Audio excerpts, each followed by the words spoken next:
할렐루야. 오늘도 성령의 능력으로 한 걸음 더 나가기를 소망하며 전심으로 예배하는 우리 베델 가족 여러분의 삶 속에 주님의 은혜가 가득하시기를 축복합니다. 자, 이제 오늘을 기점으로 이제 우리 어른 예배에 함께하게 된 우리 아인이가 중학생이 되었어요. 오늘 진급식이 이제 있는데 우리 아인이 축복하면서 박수 한번 하겠습니다. 너무 시간이 빨라요. 요만할 때 봤는데 벌써 중학생이 되었어요. 이제 키도 크고 발도 크고, 아까 아인이 신발을 제가 신으니까 쏙 들어가요. 제가 발이 작은 것도 있지만 저 녀석이 발이 꽤 컸어요.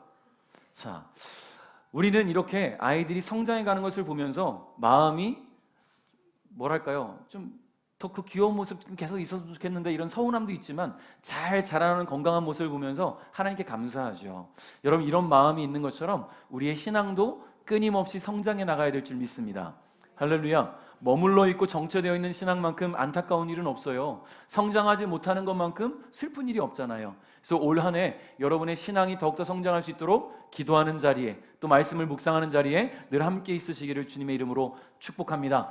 자, 오늘 말씀의 제목인데요, 우리 옆에 계신 분께, 앞뒤에 계신 분께 이렇게 축복합니다. 걱정을 말아라. 너무 갑자기 처음부터 새벽 때부터 반말을 했네요. 자, 다시 한번 걱정을 마십시오. 자, 언젠가 제가 길을 가다가 여기 원주 우리 교회에서 저기 원동 아파트 쪽으로 이렇게 쭉 걸어가다가 한 호프집에 들어가지 않았어요. 호프집에 네온 사인으로 간판이 조그마하게 유리창에 이렇게 그 문구를 해놨는데, 그 문구가 뭐였냐면, 난 소맥을 말 테니 넌 걱정을 말아라. 제가 찍은 사진이에요. 나는 소맥을 말 테니 넌 걱정을 말아라. 한참을 서서 이렇게 이 문구를 보면서, 야, 참 기발하다. 소맥을 말 테니 넌 걱정을 말아라. 여러분, 술 마시는 사람들이 술집 가갖고 걱정이 없죠. 그냥 그 시간이 기쁘고 즐거울 거라 생각합니다. 걱정을 말아라. 술집 마케팅 치곤 참 기발하다는 생각을 하면서 이 문구가 자꾸 떠올라서 또 피식피식 웃으며 가고 있는데, 조금 더 가다 보니까 한 횟집이 있었어요. 그 횟집에 이렇게 수저 안에서 생선 한 마리가, 이 동그란 수저 안에서, 이게 방어인가요? 방어 맞죠? 제가 살아있는 방어를 본 적이 없어서 이게 방어야 참치야 한참 이렇게 고민했는데 방어 같아요. 근데 방어 한 마리가 헤엄을 치는데요, 이 수조의 물이 계속 이렇게 왼쪽으로 돌아요. 그 얘는 역으로 계속 헤엄치니까 계속 제자리인 거예요. 계속 제자리. 수조의 물이 계속 왼쪽으로 도니까 얘는 그것을 거슬러 올라가기 위해서 계속 오른쪽으로 돌아요. 열심히 헤엄칩니다. 열심히 헤엄치지만 계속 그 자리라는 거예요. 여러분, 이것을 보면서 또 한참 그 앞에 서 있었어요. 또 사진을 또 찰칵 찍고 한참 서 있으면서 이런 생각이 들었어요. 곧 죽을 운명인데 곧 죽을 운명인데 참 열심히 살고 있구나 라는 생각을 했어요. 제가 이 사진을 왜 찍었냐면, 그 전날도 지나갔는데 전날엔 2마리 있었거든요. 한 마리가 가셨어요. 누군가의 뱃속으로 떠나셨어요. 홀로 남았는데 열심히 헤엄치고 있는 모습을 보면서, 참 이렇게 지금 언제 죽을지도 모르는, 손님이 방어 한 접시요 하는 순간 끝나는 인생인데 그것도 모르고 걱정 없이 저렇게 헤엄치고 있구나라는 생각을 하게 되었습니다. 제가 이 모습을 보면서 아무런 걱정도 없이 헤엄치고 있는 이 생선 한 마리가 부러웠을까요? 아니면 가여웠을까요? 가여웠어요. 그런데 한편으로는 당연한 이치다라는 생각을 했어요. 왜냐하면 모든 피조물은 하나님의 계획 안에서 목적대로 창조되었거든요. 하나님께서는 이 땅의 모든 만물들 가운데 우리가 먹을 수 있는 것들을 주셨고, 우리에게 그것을 먹고 즐기라는, 번성하라는, 생육하고 번성하라는 하나님의 메시지가 있었단 말이에요. 여러분, 하나님의 계획 안에 모든 피조물들은 창조되었습니다. 그리고 그 계획의 정점에 바로 저와 여러분이 있어요. 사람이 있다는 얘기죠. 하나님은 창세전에 사람을 창조하시기로 마음에 이미 작정하셨어요. 내가 사람을 이렇게 만들어야지, 내 형상대로 창조해야지 라고 생각을 하시고는, 그럼 그 사람을 만들기 전에 살 수 있는 환경을 좀 만들자 라고 하신 게 천지 창조예요. 여러분, 그렇잖아요. 우리가 뭔가를 만들려고 한다면 그 만드는 것들이 내 손 안에서 이루어지는 것들을 보게 되죠. 여러분, 머릿속에 계획을 갖고 있을 수 있어요. 때로는 어떤 분들은요, 계획 없이 차근차근 착착착 설계도 없이 막 하는 사람도 있고요. 어떤 사람들은 모든 것들을 계획하고 설계도를 짜고 그래서 모든 일들을 해내는 분들도 있겠지요. 하나님은 직접 설계도를 그리진 않으셨지만 머릿속에 하나님의 모든 설계가 들어있으셨다는 거예요. 그 설계의 마지막에 바로 저와 여러분의 축복이 있었다는 것이지요. 여러분, 그러니까 오늘 우리는 이 땅을 살아가면서 하나님이 내게 주시는 그 은혜들을 기억하며 살아야 될 줄 믿습니다. 여러분, 그러니까 이 세상에 존재하는 모든 피조물들은 하나님께서 지으신 목적과 그 역할대로의 삶이 있다는 것을 잊지 않았으면 좋겠어요. 자, 그러면 여러분, 우리는 어떻습니까? 하나님께서 지으신 목적대로 그 역할을 다하고 살고 계십니까? 혹 삶에 대한 염려와 걱정 때문에 내가 지음받은 목적을 잊어버리고 외골수처럼 내 길만은 가고 있지는 않습니까? 난 소맥을 말 테니까 넌 걱정을 말아라 라고 우리 주님 말씀하시지는 않겠지만 우리 주님 분명히 여러분에게 이렇게 말씀하실 것 같아요. 내가 책임질 테니 걱정하지 말아라. 할렐루야. 주님께 맡겨드리면 주님이 이렇게 말씀하실 거예요. 내가 책임질 테니까 걱정하지 마. 나만 따라와. 힘들고 고통스럽게 느껴지는 현실의 문제들이 고난으로 다가와서 자꾸만 걱정과 염려에 사로잡히는 것은 온전히 내려놓지 못하기 때문인 겁니다. 무엇을 내려놓지 못하는가? 나의 의지, 나의 자아, 나의 고집, 즉 나라는 그 존재감을 자꾸만 내려놓지 못해요. 물론 내가 가장 소중한 존재인 건 맞아요. 그런데 나를 소중히 여기느라 나보다 더 소중히 여겨야 될 하나님을 잊고 지내는 우리의 모습들이 있다라는 이야기죠. 모든 것이 가능하시고 모든 것을 주실 수 있는 전능하신 하나님을 잊어버리고 내가 어떻게 하면 할 수 있을까 염려하다 보니까 자꾸만 삶에 채워져 갑니다. 걱정과 염려가 말이죠. 바울은 참 많은 고난을 받았던 사람이에요. 그는 변변한 집도 없었어요. 밥 대신 욕을 참 많이 얻어먹었던 사람이 바울입니다.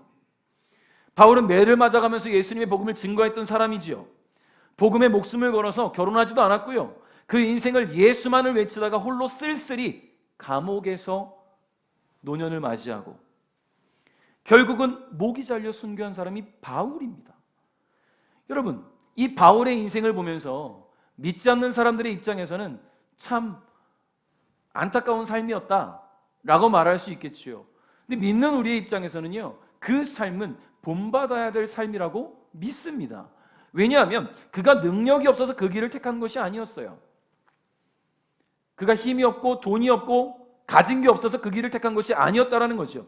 그는 자신에게 주어진 삶이 예수 그리스도의 십자가의 보혈로 거저받은 삶이라는 것을 믿게 된 순간 스스로 그 길, 고난의 길을 걸어간 것입니다. 그런데 그의 마음에는 언제나 설렘이 있었다는 거예요. 고난의 길을 걸어가고 있는데 설렘이 있었다는 거죠. 무엇에 대한 설렘이었을까? 오늘 본문 18절 말씀을 한번 읽어보겠습니다. 시작.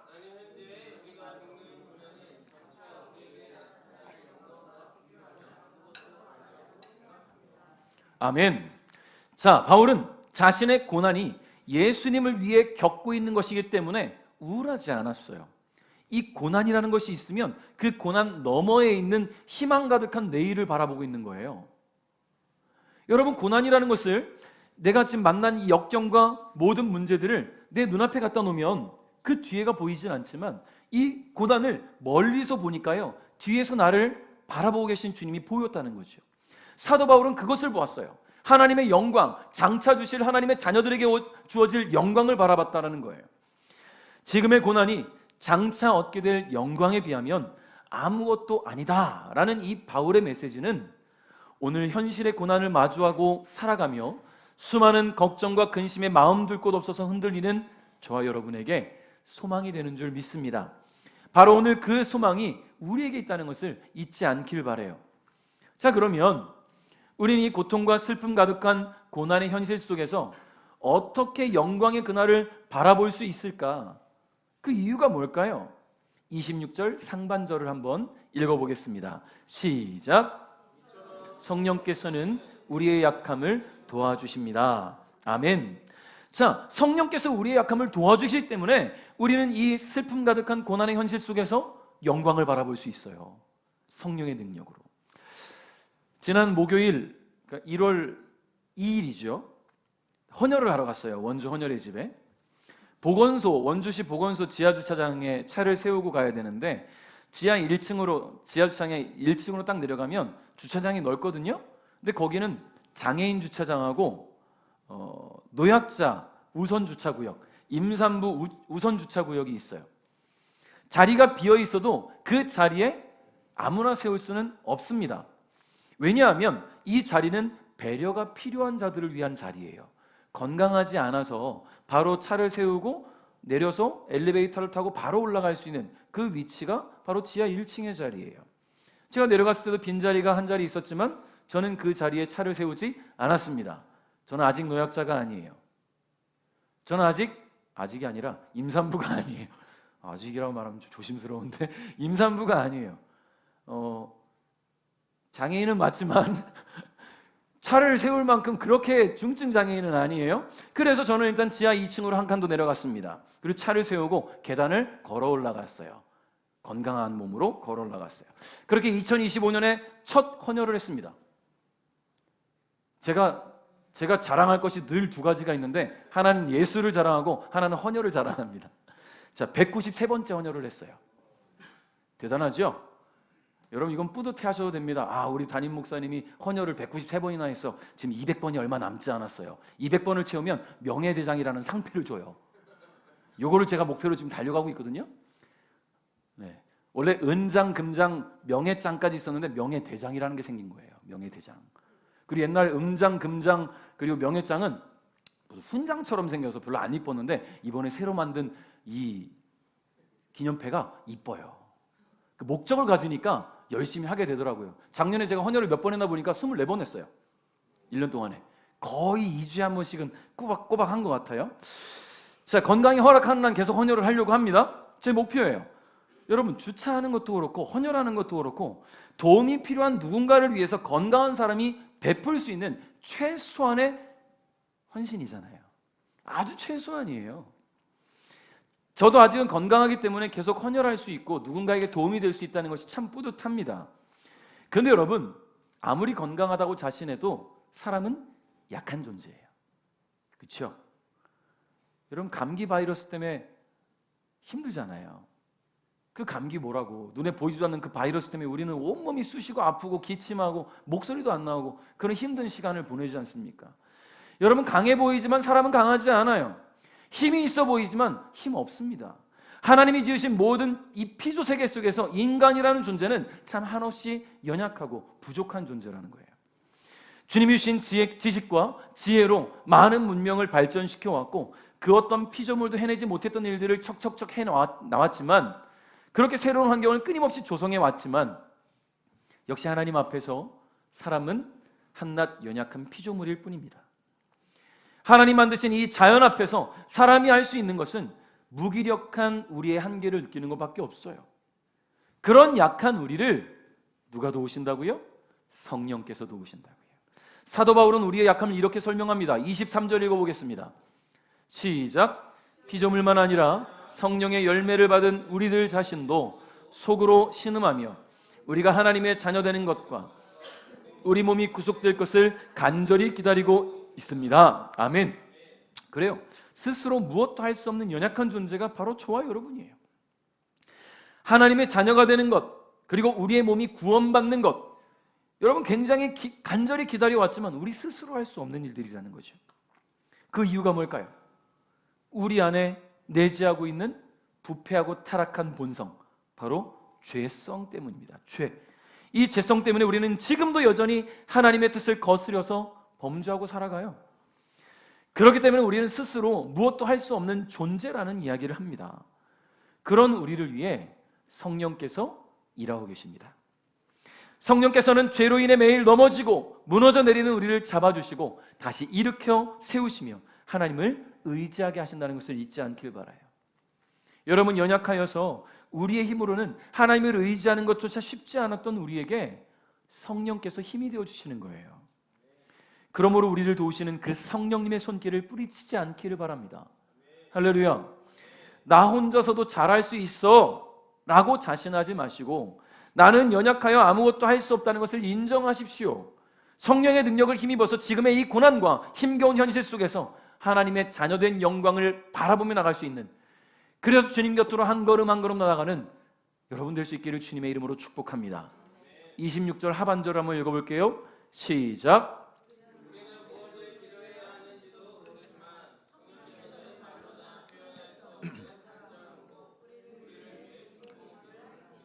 아멘. 그래요. 고난의 현실 속에서 영광의 그날을 바라볼 수 있는 두 번째 이유는 성령께서 우리의 기도를 돕고 계시기 때문이다 라는 겁니다. 여러분, 연약한 우리는 스스로 할 수 있는 게 없어요. 심지어 사도 바울은 뭐라 말합니까? 기도하는 것조차도 쉽지 않다고 얘기하는 거예요.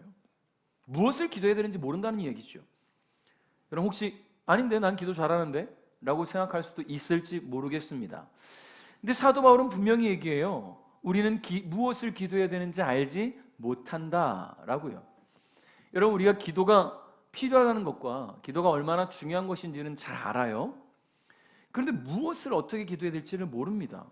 왜냐하면 우리가 하나님의 형상을 따라 지음받았기 때문에 하나님과 대화하고 소통하는 것이 우리에게는 가장 쉬운 일이었어요.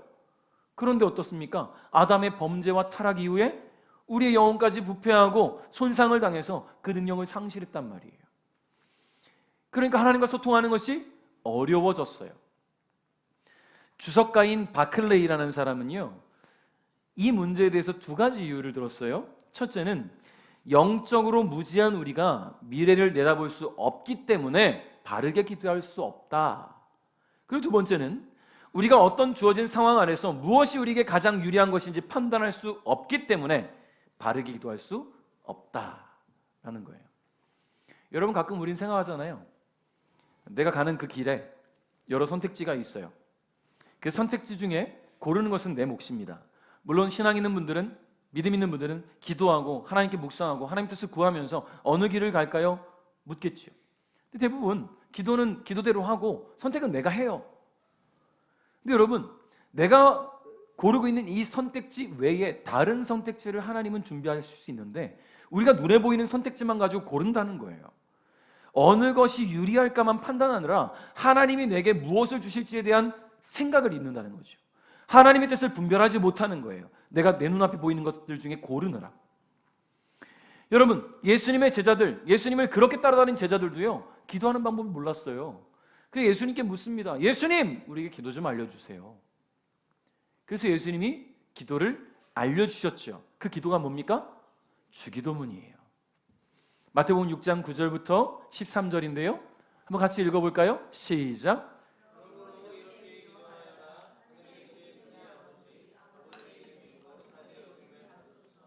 아버지의 나라가 이루어지게 하소서.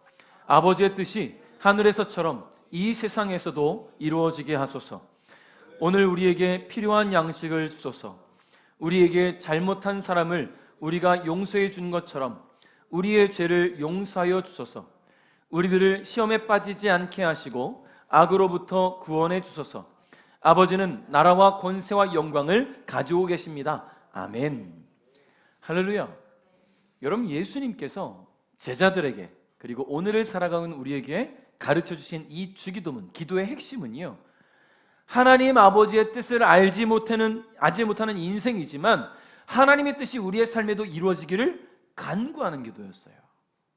하나님의 뜻이 내 삶에 이루어지길 구하는 기도.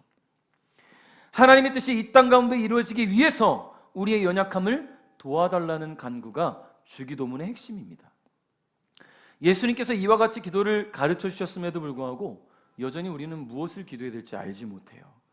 그래서 성령께서 우리의 기도를 돕고 계신 거예요. 예수님께서 하나님의 뜻을 아시고 이 땅에 오셔서 하나님께서 기뻐하시는 사명을 감당하셨듯이 성령님께서도 하나님의 뜻을 아시고 우리를 도와서 중보기도 하고 계신다는 겁니다. 여러분, 성령님은 그 사역이 우리를 돕는 사역이에요. 그게 하나님의 뜻이었거든요. 하나님께서 성령님께서 주신 미션이 그거예요.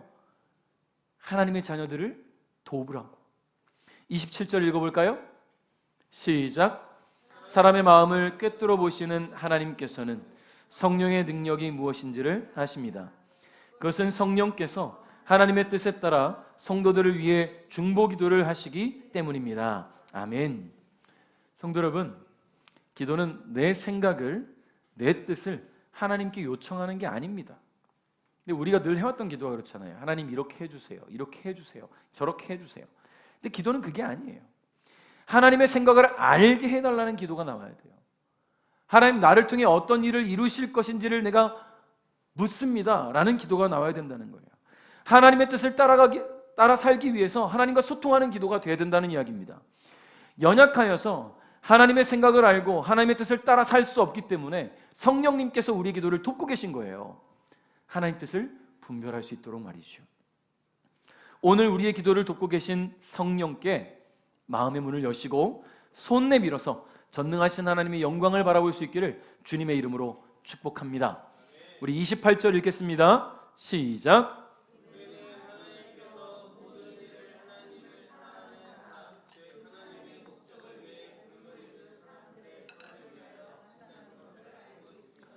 아멘. 자, 이 고난의 현실 속에서도 우리가 하나님 말을 하신 그 영광을 바라볼 수 있는 이유는 하나님께서 모든 일들을 통해서 선을 이루시기 때문에 라는 거예요. 28절에서 말하는 이 모든 일이라는 것은요, 말 그대로 모든 일이에요. 근데 우리는 좋은 일들만을 생각한단 말이죠. 선한 일들, 좋은 일들, 나에게 유익이 되는 일들만을 가지고 하나님 내게 은혜를 주시고 내 삶을 축복하시고 나로 하여금 형통케 하실 거라고 생각해요. 그런데 말 그대로 모든 일이에요. 좋은 일도 있지만 나쁜 일도 있어요. 행복과 불행, 만남과 헤어짐을 비롯하여서 삶과 죽음까지 포함한 우리 삶에 나타나는 모든 일들을 말한다는 거예요. 여러분, 요셉, 우리가 지난해 열심히 묵상했잖아요. 요셉이란 삶을 보십시오. 태어나고 보니 갑부집 가장 사랑받는 금주옥 같은 아들이었어요. 뭐든지 원하는 것을 다 손에 넣을 수 있는 그런 아들이었습니다. 근데 그가 17세 되던 해에 형들에 의해서 팔려나가죠. 형들의 질투 때문에. 이렇게 말하면 형들이 참 못된 것 같지만 요셉이 못된 놈이었어요. 알죠? 요셉은 참 나빴어요. 아버지의 사랑을 등에 입고 형들을 참 꼴보기 싫게 했던 그런 사람이 요셉이잖아요. 그가 형들에 의해서 애굽의 노예로 팔려가고 나서 그의 인생은 어떻습니까? 부잣집 도련님에서 노예가 되었어요. 한 번도 손에 찬물 묻혀본 적 없을 것 같은 그런 소년이 그곳에서 노예가 되어서 남의 집 식기를 닦고 바닥을 닦고 청소를 하고 누더기 옷을 입고 그렇게 살아야 했다는 거예요. 억울한 누명을 쓰고 감옥에 갇힙니다. 여러분, 이런 일들이 왜 있습니까? 이런 나쁜 일들이 하나님의 자녀에게는 없어야 되는 거 아닙니까? 아니에요. 하나님은 모든 일들을 통해서 하나님이 목적하시는 바를 이룬다는 거예요. 요셉을 통해서 온 인류를 생존케 하신 하나님 아닙니까? 요셉을 통해서 요셉을 애굽의 총리 되게 하셔서 많은 식량을 저장할 수 있는 창고를 짓게 하시고 그것을 통해서 온 인류가 먹을 수 있는 식량들을 저장하게 하셨잖아요. 그것이 왜 그랬어요? 이스라엘 민족을 살리시기 위한 하나님의 계획이었다는 거예요. 그 계획 속에 요셉은 고난의 길을 갔어요. 슬픈 일을 겪었어요. 상처받은 일을 겪었어요. 나쁜 일이잖아요. 근데 하나님은요, 그 모든 일들을 통해서 하나님의 일들을 이루신다라는 거예요. 여러분이 이 28절을 다시 표현한다면 하나님은 그분을 사랑하고 그분의 뜻대로 부르심을 받은 자들에 대해서는 그들에게 일어나는 모든 일이 궁극적으로 최종적 구원인 선에 이르는데 도움이 되도록 역사하신다라는 거예요. 할렐루야. 할렐루야. 자, 하나님은 모든 만물의 주인이자 주관자이십니다. 그러므로 이 세상의 모든 일들은 하나님의 주권 아래 있어요. 다시 말해서 우리가 만나는 모든 상황과 환경들, 그 안에 속한 좋은 일 또는 나쁜 일조차도 하나님의 섭리 속에 있다라는 거예요. 결국 하나님의 섭리 속에 우리는 좋은 일도 만나고 나쁜 일도 만나고 기쁜 일도 만나고 슬픈 일도 만나고 화나는 일들도 만납니다. 올 한 해도 그런 일들은 끊임없이 나타날 거예요. 근데 이 모든 일들이 성령의 역사하심으로 인해서 잘 버무려지면 하나님께서 여러분에게 이루시고자 하는 일들이 이루어진다라는 거예요. 할렐루야. 여러분, 마시는 음식에는 맛있는 양념이 들어가잖아요. 그죠? 오늘 겉절이 기대합니다.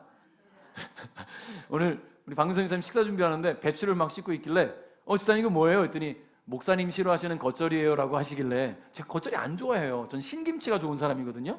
근데 제가 지난 몇 주 전에 포천광안교회 선배 목사님이 이제 부임하셔서 갔다가 그 교회 장로님이 운영하시는 식당을 갔어요. 양주에 있는 식당인데 바로 맞물려 있거든요. 칼국수가 6,000원이에요. 해물 칼국수가 이만해요. 보리밥이 6,000원이에요. 코로나 때 이 가게를 열었다는데 줄 서서 밥물 먹어요. 대기표를 뽑아야 돼요. 제가 이 얘기를 왜 하냐면 겉절이가 맛있더라고요. 저 겉절이 싫어하거든요. 몇 번 갖다 먹었는지 몰라요. 무슨 말입니까? 양념이 맛있으면 되더라. 오늘 겉절이 기대하겠습니다. 무슨 말이에요? 여러분, 양념이라는 것은요, 고추장, 간장, 소금 이런 우리가 늘 쓰는 양념들이 있잖아요. 비율을 어떻게 하느냐에 따라서 맛있게 양념이 되기도 하지만 때로는 못 먹을 만한 양념이 될 수도 있어요. 잘 버무리면 맛있는 양념이 될 수 있다는 거예요. 여러분, 우리가 만나는 2025년에 수많은 좋은 일, 나쁜 일, 기쁜 일, 슬픈 일, 화가 나는 일, 모든 일들이 잘 버무려지도록 성령께서 이끄시면 여러분 2025년에 마지막에 끝자락에 가서 하나님의 은혜를 경험할 겁니다. 나와 함께 하셨구나. 맛있는 겉절이를 31일 날 먹을 수 있는 거죠. 할렐루야. 부담 갖지 마십시오. 그래 여러분, 제가 어제 아내하고 집에서 새로 나온 신라면 툼바라는 그 라면을 먹었어요. 지난주에 우리 컵라면 먹을 때 제가 사와봤는데 다들 맛있게 드신 분들이 계셔서 저도 맛있게 먹었거든요. 근데 이걸 드셔보신 분들이 끓여 먹는 게 훨씬 맛있다. 그래서 사왔어요. 그리고 끓여봤죠. 근데 이것도 보니까요, 인터넷에 검색해보면 더 맛있게 먹는 방법들이 또 레시피를 누가 올려놔요. 그래서 어제 어떻게 끓였냐면 면을 끓일 때 새우를 넣었어요. 막 면을 끓일 때 이제 물을 빼려고 탁 열었더니 새우 향이 쫙 나면서 물을 버리고 비비고 거기에다가 다 비빈 다음에 모짜렐라 치즈를 올려서 전자레인지 돌렸더니 여러분 12,000원짜리 스파게티가 부럽지 않아요. 너무 맛있었어요. 제가 하나 알려드렸죠? 가서 한번 해보십시오. 너무 맛있는 거예요. 여러분, 맛있는 방법은요, 무궁무진해요. 잘 버무리기만 하면 됩니다. 잘 버무려야 돼요. 그러면 어떻게 해야 됩니까? 제일 중요한 게 있어야 되잖아요. 신라면이 있어야지요. 신라면 안 사다 놓고 그거 어떻게 먹습니까? 여러분, 우리 안에 하나님이 주시는 축복에 버무려지는 은혜가 있으려면 좋은 일도 있어야 되고요, 나쁜 일도 있어야 돼요. 근데 그 가장 중요한 주재료는 성령님입니다. 성령님이 빠지면 좋은 일은 기쁘지만 나쁜 일은 절망해요. 화가 나요. 성령님이 없으면 나쁜 일을 만날 때마다, 슬픈 일을 만날 때마다 우울해져요. 낙담해요. 근데 성령님이 있으면 버무려지기 시작한다는 것을 잊지 않기를 바랍니다. 할렐루야. 하나님을 사랑하십니까? 하나님은 여러분을 부르셨다는 것을 믿으십니까? 그렇다면 지금 삶 속에서 만나는 모든 일들의 마지막은 결국 영광이라는 사실을 잊지 않기를 바랍니다. 하나님은 우리의 삶을 그렇게 주관해 가시면서 성령님을 통해 우리의 삶의 모든 일들을 조화롭게 버무리셔서 영광의 자리로 인도하실 줄 믿습니다. 말씀을 맺겠습니다. 오늘도 성령님은 일하십니다. 성령께서 일하시는 이유는 우리를 돕기 위해서예요. 성경을 읽고 하나님의 뜻을 깨달은 듯 해도, 말씀을 들으면서 성숙해진 듯 해도 여전히 미성숙하고 여전히 연약한 우리를 위해서 오늘도 성령님은 일하셔요. 우리는 성령님을 도울 수 없어요. 돕는 것은 성령님이 우리입니다.